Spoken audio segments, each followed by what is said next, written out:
visualize a scenario with me for a second. Okay. It's this highly relatable, maybe, slightly sweat-inducing nightmare scenario. Oh, I think I know where this is going. Yeah, so you're standing in the middle of a bustling airport terminal, right, in a completely foreign country. Right. And you have put in the work before this trip. I mean, you've spent years studying English. You've meticulously memorized these, long columns of vocabulary words. Mm. And you have wrestled with those incredibly frustrating grammar rules until you finally, sort of understood them. Yeah, you're prepared. Exactly. Yeah. Or so you think. And then a stranger just walks up to you and simply asks, "Excuse me, can you tell me where the taxi stand is?" Oh, no. Right. And suddenly your mind just goes completely, entirely blank. The silence stretches out. You are standing there, blinking, trying to, mentally assemble a sentence like you're putting together a complex piece of IKEA furniture. You don't have the instruction manual. Yeah, it is the ultimate freeze response. And the crazy part is, you know every single word that stranger just said. Right. The word taxi. You know the word stand. Exactly. Yeah. The vocabulary is sitting right there in your brain's archives. Yeah. But in that moment of, social pressure, the filing cabinet is basically locked. Why does that happen, though, biologically? Well, the traditional way we study languages, like memorizing isolated words and abstract grammar rules, that relies heavily on the prefrontal cortex. Okay, and that's the part that does what exactly? It handles our conscious working memory. So it's great for taking a written test. But the moment you are put on the spot, a mild stress response kicks in. So you panic. Right. Cortisol floods the system.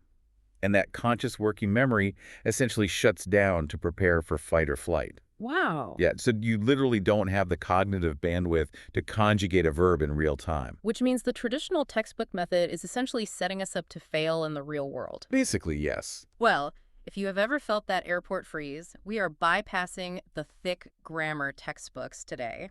We're pulling from a set of sources that advocate for a completely different approach. A much more practical one. Yeah, we were extracting this ultimate survival toolkit of 100 real daily English sentences used by native speakers. Right. The goal of this deep dive is to help you stop translating in your head. And start just naturally responding. But before we get into the actual phrases, I feel like we need to understand the underlying mechanics here. For sure. Why does abandoning individual words in favor of just memorizing full sentences actually work? So the sources use a really helpful metaphor to explain this shift in strategy. They suggest looking at grammar as the bones of a language. Okay, bones. Right. Bones give you structure, they hold everything up, but sentences like full, ready-to-use phrases, those are the muscles. Ah, I see. Yeah, and if you want to actually move, if you want to speak and interact in the fluid, fast-paced real world, having a perfectly assembled skeleton isn't going to get you anywhere. Right, a skeleton can't walk on its own. Exactly. You need muscles to generate movement. So when you memorize the full sentence, you are building a linguistic muscle. Okay, I grasp the metaphor, but I have to push back on the methodology just a little bit here. Sure, go hear it. If I'm just, memorizing 100 full sentences from a list, aren't I just being a parrot?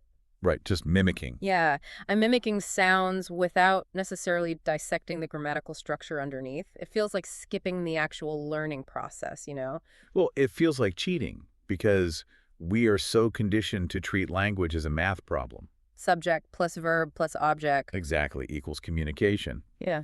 But that is simply not how the human brain actually acquires language. To understand why parroting works, the sources point to how a 2-year-old child learns to speak. Okay. Nobody sits a toddler down to the kitchen table and, explains the intricacies of the present perfect tense. Right, they would just throw their cereal at you and walk away. Exactly. Instead, that child hears a phrase like, "I want water," over and over, hundreds of times in context. Oh, I see where you're going with this. Yeah, in neurolinguistics, they call this forming a lexical chunk. The child absorbs, "I want water," as one complete, unbroken unit of meaning. So it's not I plus want plus water. No.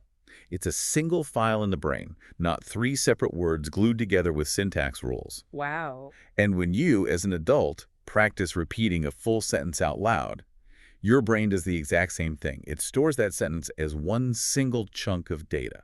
Which completely removes the need for your brain to frantically translate word by word on an assembly line. Precisely. You bypass the assembly line entirely because the product is already finished and sitting on the shelf. That's a great way to put it. You achieve what linguists call automaticity. But The non-negotiable key here, and the source stresses this heavily, is that you have to practice these phrases out loud. So reading them silently on your phone won't work.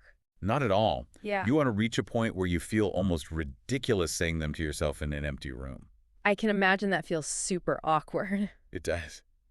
But that feeling of silliness is actually the friction of real physical muscle memory being formed in your vocal cords and your neural pathways. Okay, so we are quite literally building the physical capability to speak, not just the intellectual knowledge of the language. Exactly. Well, let's start taking these muscles to the gym then. The sources organize these phrases by mapping them onto a typical day, right?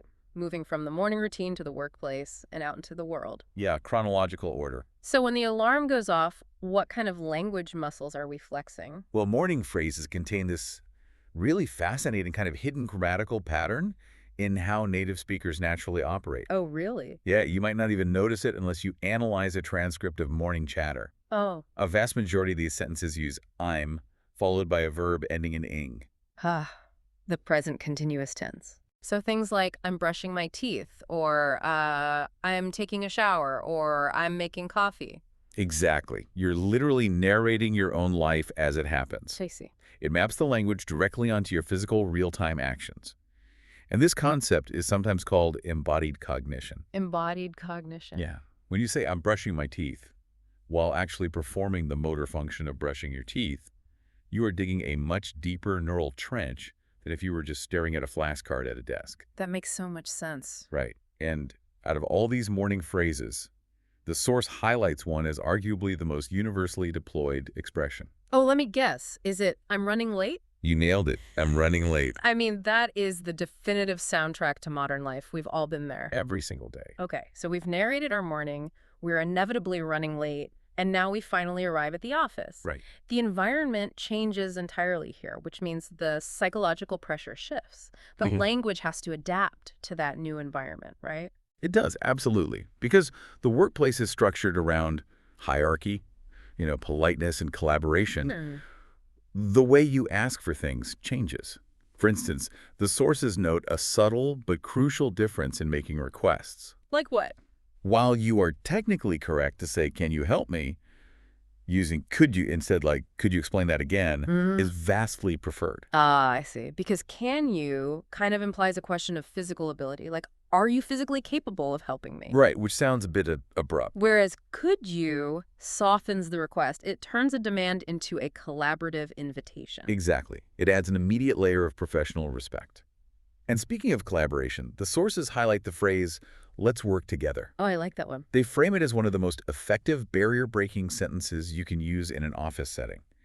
It shifts the dynamic from adversarial or isolated to a shared objective. I was looking at the notes on these workplace phrases, and one specific sentence really stood out to me as a massive stress reliever. Which one? I'll get back to you. Oh, that's a good one. Right. If we think about the cognitive overload of the airport phrase we talked about earlier, I'll get back to you, functions essentially as a conversational pause button. A pause button. Walk me through the mechanics of that. Okay, so think about being in a high-stakes meeting. Right. Your boss or a client asks you a really highly specific question. You feel that exact same cortisol spike. The panic sets in. Right. You don't have the data, or maybe you just don't have the English vocabulary to explain a complex nuance right in that moment. Yep. So instead of freezing, instead of just letting the silence stretch out and looking incompetent, you just hit the pause button. I'll get back to you. Oh, I love that. It is an incredibly elegant professional escape hatch. It saves you from the freeze, makes you sound completely in control of the timeline, and most importantly, it stops you from committing to a factual or linguistic mistake on the spot. It just buys you time. And in a second language, time is the most valuable currency you possess. A phrase like, I'll get back to you, completely neutralizes the threat of the unknown question because it shifts the expectation of an answer into the future. When you have actually regained your working memory capacity. Exactly. All right, so the structured work environment requires these polite time-buying tools, but eventually, you clock out. The best part of the day? Right. You step into the unpredictable, fast-paced world of casual conversation, running errands, and grabbing dinner. The social guardrails come off. And this is where we see the most jarring gap between textbook English and real-world English. Really? Yeah, the sources draw a sharp contrast here. If you ask a textbook how it's doing, it will say, "I am fine, thank you." Right. Which is grammatically flawless. It is, but in a casual setting, it sounds robotic. It sounds like an artificial intelligence trying very hard to blend in with human society. Exactly. I am a human, I am fine, thank you. Right. In real quick, frictionless speech, a native speaker simply says, "I'm good, thanks." It's just faster and smoother. Yep. And we see a similar streamlining in polite disagreements, too. Instead of a formal rebuttal, the real-world phrase is just, "I don't think so." Ah, it's a soft rejection, but very clear. Exactly. But the phrase the sources point to as actual magic in casual settings is, "Never mind." Oh, never mind is the ultimate conversational undo button. It really is. Like you tell a joke that completely fails to land, or you start explaining a story and realize halfway through you've totally forgotten the point. And you just say, "Never mind." Right. It instantly commands the listener to just completely delete the last 30 seconds of conversation from their brain and move on. It perfectly manages the awkwardness. Ah. And, we see a similar shift towards streamlined language in daily transactions, too. Like shopping and stuff. Yeah. If you are shopping, a rigid curriculum might teach you to ask, "Do you accept credit cards?" Sure. But out in the world, the casual phrasing is simply, "Do you take cards?" Take instead of accept. Yeah. It just requires less mouth movement. It's quicker. Exactly. And menus and dining out present another hurdle. The sources reveal a golden ordering phrase for restaurants that cuts through the anxiety of interacting with a busy waiter. Okay, what is it? Instead of saying, "I want," or "Can you bring me?" the universally confident, polite phrase is simply, "I'll have." Like, I'll have the pasta or I'll have the coffee. Yes. Yeah. It's decisive, and it works in a fast food drive-thru just as well as it does in a five-star restaurant. You know, when we talk about managing the awkwardness and the flow of casual spaces, there is one specific word the sources mentioned that I think deserves a deep dive all on its own. Oh, which word? The word anyway. Oh, yeah. To me, anyway functions exactly like the clutch in a manual transmission car. The conversational clutch. Okay, that's an interesting way to visualize the social friction. Break that down. Well, if you have ever driven a manual car, you know that you can't just jam the gear shift from first gear straight into second gear without pressing the clutch pedal, right? Right. If you do, the gears just grind violently. Exactly. The car lurches forward and the engine completely stalls. Unpredictable, casual conversations are exactly the same way. How so? Like, when a topic gets really boring or someone brings up something super uncomfortable or you simply remember something unrelated you want to say, you can't just abruptly blurt out the new topic. Right. People get confused. The conversation just grinds to a halt. Exactly. But if you say, anyway, you have engaged in the conversational clutch. I see. It smoothly disconnects the old topic, lets the engine idle for a split second, and allows you to seamlessly shift into a brand new topic without any awkward lurching. That is such a good analogy. It really is a critical piece of social management. All of these phrases, "I'll get back to you, never mind." Anyway, they aren't just vocabulary words. Yeah. They are actual tools for regulating the pressure and the pacing of the interaction. They keep the social engine running smoothly. And you really need those pressure-regulating tools when the environment becomes hostile or completely foreign. I mean, casual chats in restaurants are relatively low stakes. Yeah. But let's look at navigating the unknown, like travel and the unexpected emergencies that come with it. Yeah, in these scenarios, being understood isn't just about sounding natural. It is a critical necessity. Absolutely. When traveling, the sources unpack what they call a universal lifesaver question. Okay. How long does it take? Oh, that is an incredibly versatile framework. It really is. It removes spatial and temporal ambiguity, which is basically the main source of travel anxiety. You can apply it to absolutely anything. Like, how long does it take to get a meal? Or to board a flight. To walk to the museum, to process a visa. Exactly. It immediately gives you the parameters of your situation. Yeah. And they also emphasize a phrase that a lot of adult learners are stubbornly afraid to use. Let me guess. I'm lost. Yes, I'm lost. Because admitting you are lost feels like a massive failure, especially if you are already insecure about your language skills. Exactly. But the source insists that stating "I'm lost" is perfectly fine. In travel, clarity always beats preserving your pride. That's a good rule for life, really. Right. Locals will almost always help you, but they can only do that if you clearly state the problem without beating around the bush. And I imagine that need for absolute clarity goes double for actual medical or logistical emergencies. Oh, absolutely. In an emergency, there is zero time for shyness. You cannot worry about your accent or your grammar. Right. Sentences must be spoken slowly and clearly. The source highlights one phrase in particular for medical situations, which is, "I'm not feeling well." I'm not feeling well. Yes.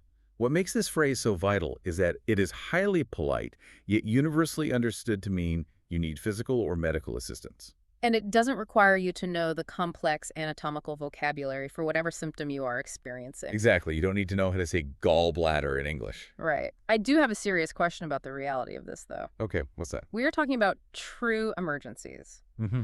When the adrenaline spikes and actual panic sets in, the human brain famously tends to shut down its higher-level cognitive functions. It does. So won't a learner, no matter how many times they've read these phrases, just lose access to English entirely when they are in a panic? Well, that is the biological reality of the amygdala hijack, and it actually brings us right back to the core philosophy we started with. Oh, really? Yeah, this is exactly why the source insists that you cannot just read these sentences silently.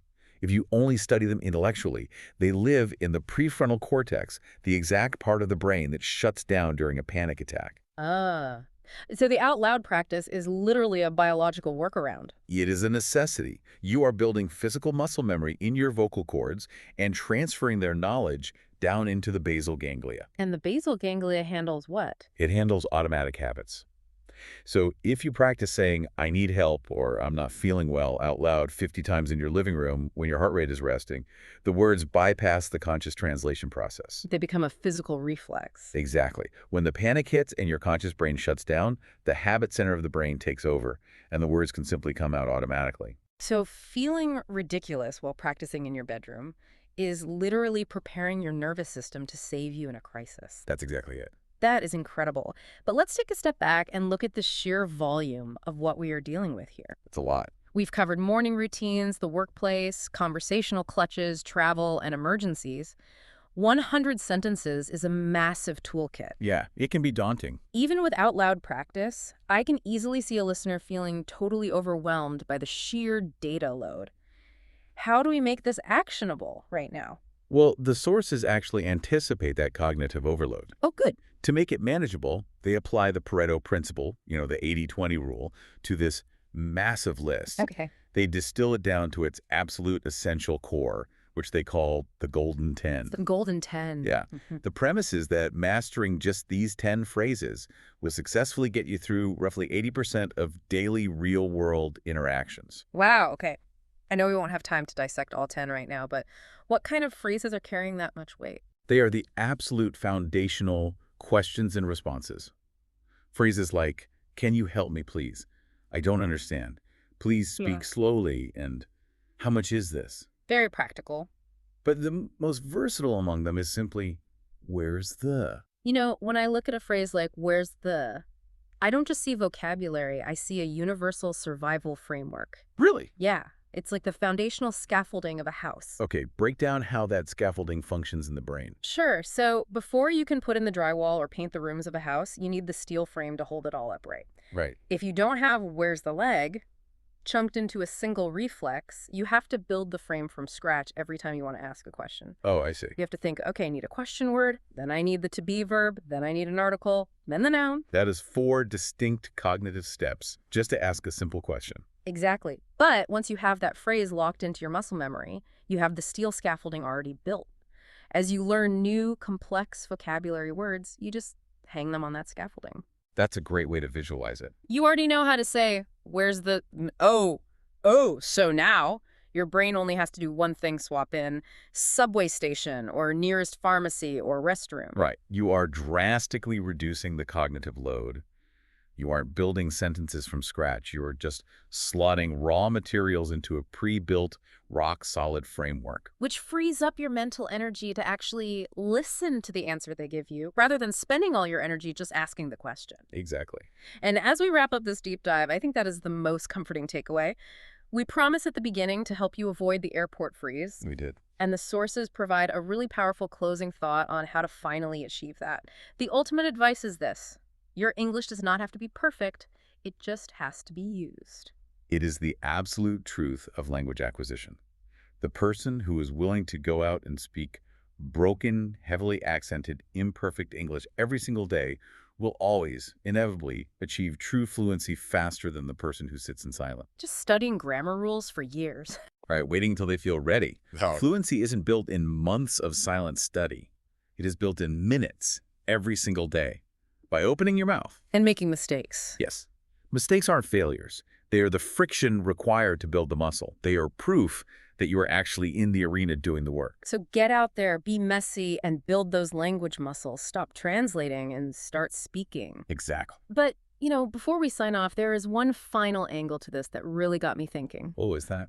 Well, the secret to this whole method is the physical act of speaking out loud to bypass anxiety and build a reflex. Right. It's a very powerful mechanism. And it raises an entirely new question for you to consider long after we sign off today. I'm intrigued. If speaking to yourself out loud, embracing the silliness, and physically vocalizing the words in an empty room is the secret hack to bypassing the brain's panic response and building automatic muscle memory for a foreign language, Yeah. how else could we weaponize this technique? Oh, wow. Right. Could we apply this exact same out loud repetition to master other high-stakes skills that we usually only practice silently in our heads? But what kind of skills? Well, could standing in your living room and practicing out loud be the secret shortcut to mastering a nerve-wracking job interview? Or navigating a really highly emotional conflict resolution with a partner. Exactly. Or delivering a major public speech without your mind going completely blank. The biology is exactly the same. That is a fascinating point. It really is something to seriously think about the next time you have a major pressure-filled moment on the horizon. Absolutely. Well, until next time, keep building those muscles.